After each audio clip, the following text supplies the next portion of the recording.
బాబ్రీ మసీద్ అంశం తెలంగాణ అసెంబ్లీలో కాకరేపింది. కులగణనపై చర్చలో బాబ్రీ మసీద్ అంశాన్ని ప్రస్తావించిన ఎంఐఎం శాసనసభ పక్షనేత అక్బరుద్దీన్ ఓవైసీ పివి నరసింహారావుకు భారతరత్న పురస్కారం ఇవ్వడాన్ని తప్పుపట్టారు. అక్బర్ వ్యాఖ్యలపై బీజేపీ ఎమ్మెల్యే పాయల్ శంకర్ అభ్యంతరం వ్యక్తం చేశారు.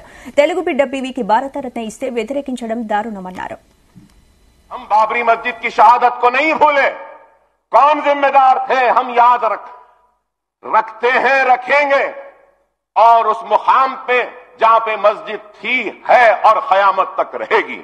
उस बाबरी मस्जिद को ढहाने वाले कौन थे वो भी हमको याद है और किन किन को भारत रत्न से नवाजा गया वो भी हमको मालूम है। ये है मोहब्बत मुसलमानों के साथ। हमको जरब लगाने वालों को, हमको तकलीफ देने वालों को, हमारे मसाजिदों को गिराने वालों को, हमको ताड़ा में डालने वालों को, हमारी इज्जत और इस्मत को लूटने वालों को, हमारे सरों और सीनों पे गोलियां मारकर हमारी मईशत को तबाह करने वालों को भारत रत्न से नवाजा जाता। ठीक है, ये भी हमको, मैं किसी का नाम नहीं लिया,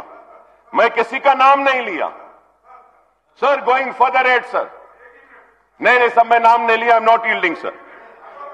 अगर मैं किसी का नाम लेता हूं तो जब దేశమంతా సంతోషకరమైన వాతావరణంలో ఉన్నారు.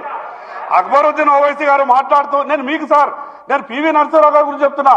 అక్బరుద్దీన్ ఓవైసీ గారు మాట్లాడుతూ, తెలంగాణ బిడ్డ దేశ ప్రధానమంత్రిగా కాంగ్రెస్ నాయకుడైనప్పటికీ, కాంగ్రెస్ వాది అయినప్పటికీ తెలంగాణ సమాజం అంతా కూడా భారతరత్న ఇస్తే ఒక పండగ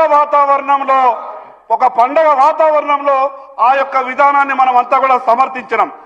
భారతరత్న ఇవ్వడాన్ని అక్బరుద్దీన్ ఓవైసీ గారు మాట్లాడినటువంటి మాటని సభ ఖండించాలా, లేకుంటే తెలంగాణ సమాజం క్షమించదు.